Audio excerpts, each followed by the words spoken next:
जय हिंद दर्शकों, मैं उजाइदुल्लाह और आप देख रहे हैं वॉइस ऑफ इंडिया। आज एक वीडियो हम दिखाने जा रहे हैं और इस वीडियो में देखकर आप बताइए कि ये जो व्यक्ति बोल रहे हैं ये हमारे प्रधानमंत्री श्री नरेंद्र मोदी जी की तारीफ कर रहे हैं, उनकी आलोचना कर रहे हैं, उनकी बुराई कर रहे हैं या फिर उनका मजाक उड़ा रहे हैं। ये कर क्या रहे हैं ये आप बताइएगा। लेकिन इस वीडियो में एक एक चीज प्रूफ के साथ बताई गई है। नाले से गैस, अंधेरे और बारिश में रडार काम कैसे नहीं करता है। 1984 में जब ईमेल का इजाद ही पूरी दुनिया में नहीं हुआ था तो हमारे प्रधानमंत्री ने एक फोटो को, कलर फोटो को कैसे ईमेल कर दिया।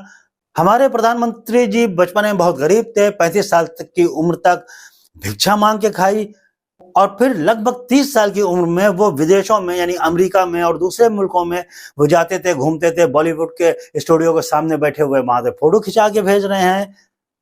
A+B के होल स्क्वायर में एक्स्ट्रा 2AB कहां से आ गया है। और साइंटिस्ट और जो गणितज्ञ हैं उन्होंने इन बातों पर तालियां बजाई हैं। ट्रेन में जब जाते हैं और सीट के लिए वो हाथ देखना शुरू कर देते हैं जब सीट नहीं मिलती और लोग इम्प्रेस होकर उन्हें सीट दे देते हैं। तो एक ट्रेन की सीट पाने के लिए कितना बढ़िया ट्रिक इस्तेमाल किया है। और फिर जो आदमी ट्रेन में सीट पाने के लिए बढ़िया ट्रिक इस्तेमाल कर सकता है फिर देश की सीट के लिए भी वो एक से एक ट्रिक इस्तेमाल तो करेगा ही।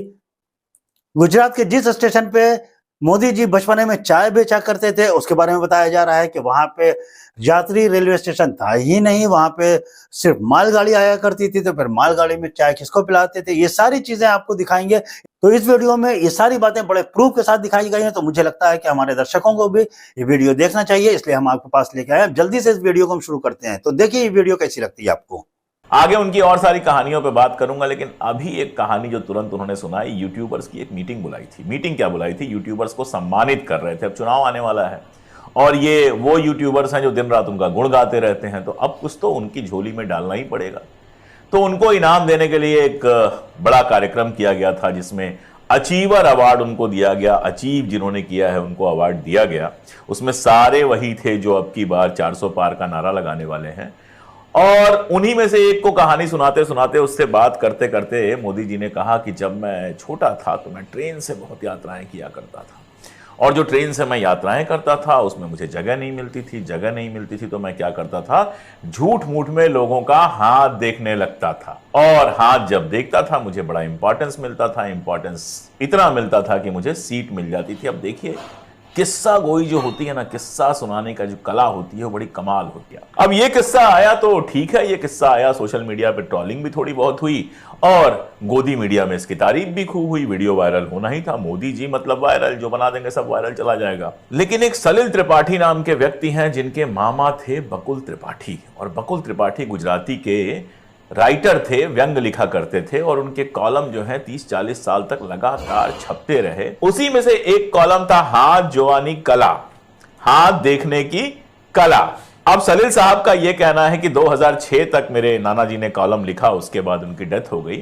लेकिन उन्हीं के कॉलम में ये जो हाथ जोवानी कला थी उसमें यह किस्सा सुनाया गया था कि एक व्यक्ति होता है जो ट्रेन में जाता है, जगह नहीं मिलती है, हाथ देखने लगता है, उसको बिठा दिया जाता है। और सलिल त्रिपाठी का कहना है कि बहुत मुमकिन है कि यह किस्सा मोदी जी ने भी पढ़ा हो और फिर उसको अपना किस्सा बनाकर सुना दिया हो। अब उनका अपना किस्सा है कि पढ़ा हुआ किस्सा है ये तो कोई नहीं जानता, लेकिन उस किस्से में भी अपनी गरीबी की बात करना मोदी जी नहीं भूले। मोदी जी अपनी गरीबी की चर्चा करना कभी नहीं भूलते हैं। कभी कहते हैं 35 साल तक मैंने भिक्षा मांगी, कभी कहते हैं कि मेरी माँ जो है वो दूसरों के घरों के बर्तन धोया करती थी, कभी कहते हैं कि मैं इतना गरीब था कि मेरे पिताजी की रेलवे स्टेशन पर चाय की दुकान थी जहां मैं काम किया करता था, आने जाने वालों को चाय पिलाया करता था। हालांकि वो बोल गए कि 2 रुपए की चाय एक बार बोल गए थे, और पता ये चला कि जिस जमाने की वो बात कर रहे हैं 1960-70 की, उस जमाने में तो 10 पैसे 20 पैसे में चाय मिला करती थी। 2 रुपए की चाय तो अपनी स्टूडेंट लाइफ में 80s और 90s में मैंने पी है। और उससे भी बड़ी बात यह कि वडनगर में जब वो बच्चे थे तो ऐसा रेलवे स्टेशन था ही नहीं जिस पर पैसेंजर ट्रेन आए, केवल गुड्स ट्रेन आया करती थी, मालगाड़ी आया करती थी। और मालगाड़ियां आमतौर पे इतने छोटे स्टेशन पर रुकती नहीं है, तो चाय किसको पिलाते थे, चाय कौन पीता था, यह बड़ा मुश्किल है समझ पाना। और लोग कहते हैं कि 2 लोगों को दुनिया में कोई नहीं ढूंढ सकता, एक मोदी जी के सहपाठी जिन्होंने मोदी जी के साथ पढ़ाई की हो, और दूसरा जिसने मोदी जी के हाथ की चाय पी हो। लेकिन अब चल गया चाय वाला तो चल गया, उस जमाने में आप जानते हैं चाय पर चर्चा और क्या क्या 2014 में हुई।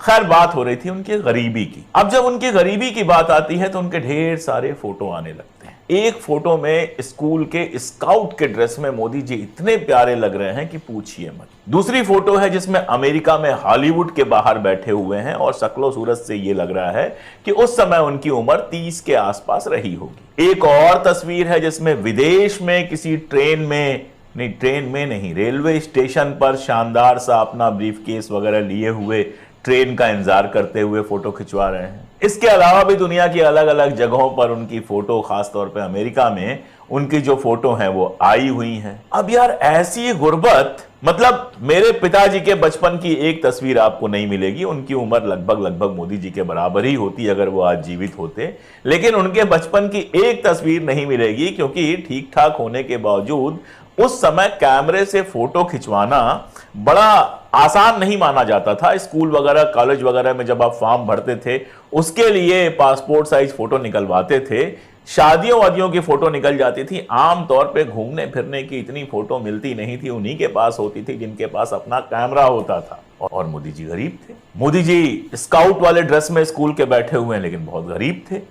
मोदी जी चाय बेचते थे, ये अलग बात है कि वडनगर में तब पैसेंजर आते ही नहीं थे। अब ये कहानियां हैं, किस्से हैं, उनकी कल्पनाएं हैं, झूठ है, पता नहीं।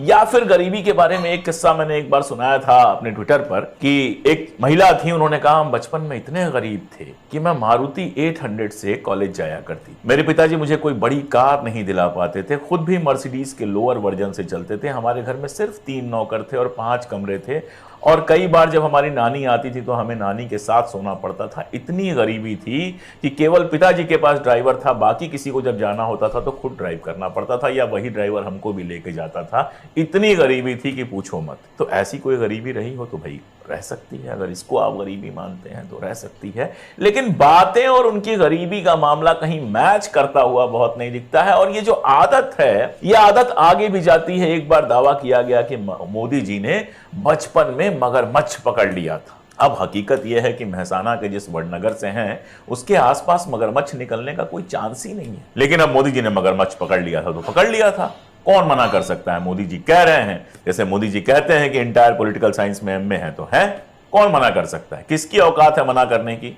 जो करेगा उसके खिलाफ केस भी हो जाएगा। तो बिल्कुल Modi ji entire political science में एमए है। वैसे इंटायर वाला मामला बहुत गड़बड़ नहीं है। इस मामले में हम लोगों ने वहां के एक प्रोफेसर से बात की थी, जो 3 साल वो पेपर पढ़ता है उसको इंटायर कहा जाता है। तो उस जमाने में लेकिन डिग्री पर लिखा जाता था कि नहीं लिखा जाता था, ये सवाल है। खैर छोड़ दीजिए, डिग्री पे बात नहीं करूंगा।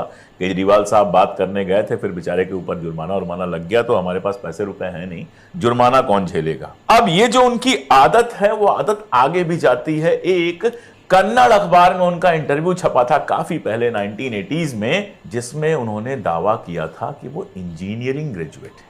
उन्होंने इंजीनियरिंग बाकायदा की। अब उन्होंने दावा किया है तो की होगी, कौन मना कर सकता है। अपने बारे में जो बातें करते हैं उसमें भी जैसे रिश्ता उनका, मुझे दुनिया में एक आदमी ऐसा नहीं मिला जिसके इतने सारे रिश्ते हों कि जिस शहर में जाए वहां उसका रिश्ता है। बंगाल में जाओ तो कहो बंगाल से हमारा पुराना रिश्ता है, पंजाब में जाओ तो कहो पंजाब से हमारा पुराना रिश्ता है, कर्नाटका में जाओ तो कहो कर्नाटका से हमारा पुराना रिश्ता है। मतलब मोदी जी के पुराने रिश्ते कितने हैं पता नहीं विदेश में जाकर ऐसा कहते हैं कि नहीं कहते हैं मुझे नहीं पता, लेकिन देश में तो वो जहां भी जाते हैं उनका हर जगह से पुराना रिश्ता होता है। बनारस में चुनाव लड़ने गए तो उन्होंने कहा मुझे गंगा माता ने बुलाया है। अब संयोग से उस समय मैं गांव में था अपने, और ये बयान आया तो हमारे एक बुढ़ऊ काका हैं, उन्होंने कहा अरे बाप रे बाप कैसी बात कर रहे हैं, ये गंगा मैया के बुलाने का कुछ और मतलब होता है। आप लोग जानते हैं कि हमारी तरफ जब आदमी इस दुनिया से प्रस्थान कर जाता है तो फिर उसकी हड्डी वड्डी लेके जाते हैं लोग गंगा में। तो उन्होंने कहा कि इनको हिंदी के मुहावरे नहीं पता हैं,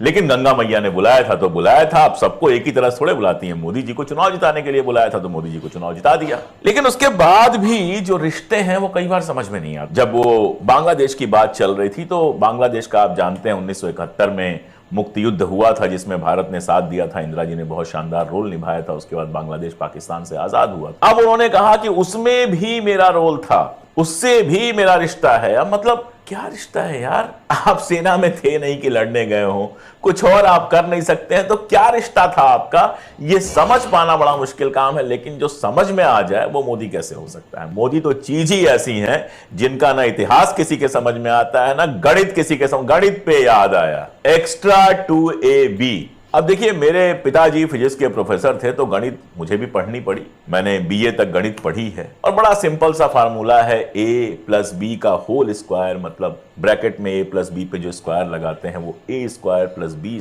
+ 2ab होता है। अब ये हम लोगों को जबानी रटना पड़ता था, एकदम रटा हुआ है, आज तक नहीं भूला। मोदी जी ने नया फार्मूला ये बताया कि a+b को जब होल स्क्वायर करते हैं a² + b² आता है और उसमें एक्स्ट्रा 2ab एक जोड़ दिया। अब ये 2ab एक्स्ट्रा होता है, ये जान के दुनिया भर के जो मैथमेटिशियन हैं वो नई रिसर्च करना शुरू कर चुके हैं। उनको लगता है कि अगर मोदी जी वाला फार्मूला निकाल लिया जाए तो शायद मैथमेटिक्स का नोबेल मिल जाए। अब उनको नोबेल मिले चाहे ना मिले, मोदी जी को गद्दी, कुर्सी और तालियां तो मिलती रहती हैं। आप सोचिए, पाकिस्तान जो पुलवामा हुआ था, उसके बाद जो अटैक हुआ, उस जमाने में मोदी जी का बयान आया कि मैंने सलाह दी कि रात को आक्रमण करो, बादल हैं, बारिश हो रही है तो रडार पकड़ नहीं पाएगा। अब ये कमाल की खोज थी। जिसने रडार खोजा उसको भी ये पता नहीं था कि बादल और बारिश में रडार जो है वो काम नहीं करता है। अगर उसको मालूम होता तो शायद रात के लिए अलग रडार बनाता। ये अलग बात है कि दुनिया भर में रडार जो होता है उसके ऊपर बादल बारिश का फर्क नहीं पड़ता है, कैसे भी मौसम में वो तस्वीरें भेजता रहता है। वो आपका और हमारा या मोबाइल का कैमरा नहीं है जो अंधेरे में तस्वीर नहीं खींच पाएगा। लेकिन मोदी जी ने कह दिया है तो है। मैं कई बार सोचता हूं कि अगर वाकई मोदी जी की सलाह आर्मी ने मान ली होती या मोदी जी से सलाह ली होती और ये कल्पना कर लेते कि रात में रडार काम नहीं करेगा तो जो जहाज गई होती उसका क्या हाल होता, वो आप भी जानते हैं, मैं भी जानता हूं। लेकिन अब मोदी जी हैं, मोदी जी कुछ भी कह सकते हैं। जैसे मोदी जी ने कहा कि 1987-88 में मैंने डिजिटल कैमरे से आडवाणी जी की फोटो, कलर्ड फोटो थी, वो ईमेल से भेज दी।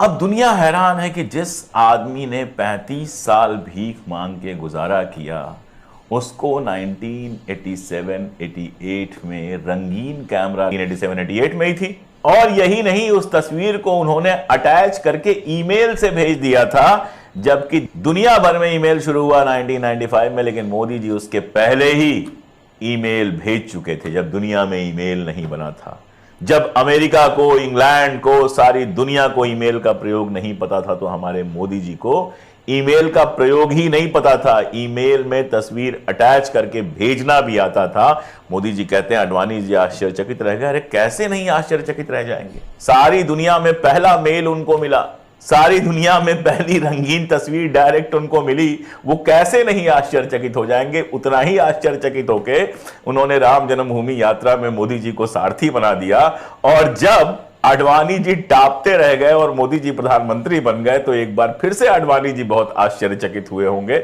आडवाणी जी आश्चर्यचकित होने के लिए ही हैं, भारत रत्न उनको मिल गया है। इस पर भी उनको आश्चर्य हुआ होगा कि कैसे कूड़दान से निकाल के हमको भारत रत्न दे दिया गया। लेकिन ठीक है, आडवाणी जी के लिए चकित, आश्चर्यचकित होने में कोई समस्या नहीं है। अब बाकी जो दावे करते हैं उनकी तो बात ही छोड़ दीजिए। जैसे मैं आपको बताऊं कि अक्टूबर 2017 में बेंगलोर में एक कार्यक्रम में वो भाषण दे रहे थे और उन्होंने कहा कि सबसे पहले डायरेक्ट बेनिफिट ट्रांसफर, सीधे लोगों के अकाउंट में पैसा डालना हमारी सरकार ने शुरू हुआ। अब सच्चाई यह है कि 2013 में मनमोहन सिंह के जमाने में डीबीटी, डायरेक्ट बेनिफिट ट्रांसफर शुरू हो चुका था। ऐसे ही एक किस्सा चला जिसमें वो एम्स के दावे कर रहे थे कि हर शहर में एम्स बन गया है, हर साल हम इतने एम्स, इतने आईआईटी बनवा रहे हैं। और उसी में उन्होंने कहा कि दरभंगा में एम्स बन के तैयार है। उसके बाद क्या हुआ कि जहां दरभंगा में एम्स बनना था वहां कई लोग पहुंचे और पता चला कि वहां लंबा खेत का मैदान है, वहां कहीं एम्स है ही नहीं।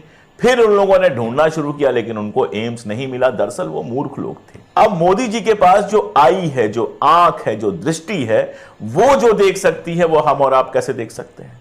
तो मोदी जी ने दरभंगा में एम्स देखा, जिनको ना दिखाई देता हो वो मूर्ख हैं। मोदी जी के इसमें कोई गलती नहीं है। ऐसे ही वैक्सीनेशन को उन्होंने लेकर कहा कि ये जो टीका है वो गरीबों को नहीं लग पाता था। अब अगर आप गरीब हैं या नहीं हैं, आप जरा अपने हाथ में यहां पर देखिए, आपको एक टीका दिखाई देगा। एक उस जमाने जब वो टीका लगता था तो वो 1 रुपए के सिक्के जैसा निशान यहां बन जाता था, उस टीक से जब टीका लगता था।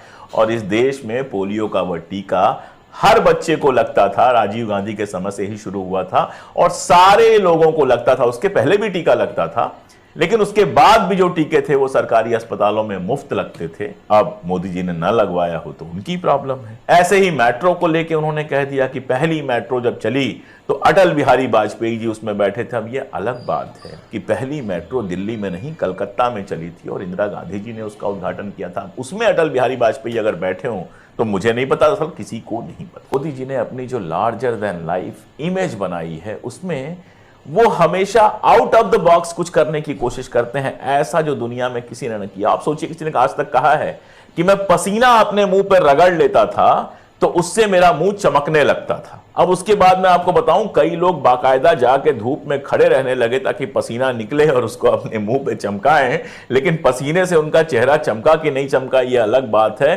रंग जो है वो टैन हो गया कई सारे लोगों का। अब वो लोग नहीं जानते थे कि जो टेक्निक मोदी जी के ऊपर लागू हो सकती है, महामानव के ऊपर, वो आम आदमी पे थोड़े लागू होगी। तो आप अगर पसीना अपने चेहरे पर पोतेंगे तो वो कतई जो है चमकेगा नहीं, लेकिन मोदी जी का चेहरा चमकता है। अब कई लोग, झूठे लोग कहते हैं कि वो पॉलिश से चमकता है, मतलब जो क्या कहते हैं उसको, मेकअप वेकअप होता है उससे चमकता है, लेकिन अब मोदी जी ने कहा है पसीने से चमकता है तो पसीने से चमकता है। ऐसे ही गटर के गैस से चाय बनाने की बात, अब कई सारे लोगों ने गटर के गैस से चाय बनाने की कोशिश की, किसी से नहीं बना, लेकिन मोदी जी से बन गया। अब आप उसका क्या कर सकते हैं? मोदी जी के पास जो टेक्निक है, जो दृष्टि है, मोदी जी कहते हैं कि ईश्वर का वरदान है, मेरे पास जो आने वाला होता है वो पहले से ही भांप लेता हूं।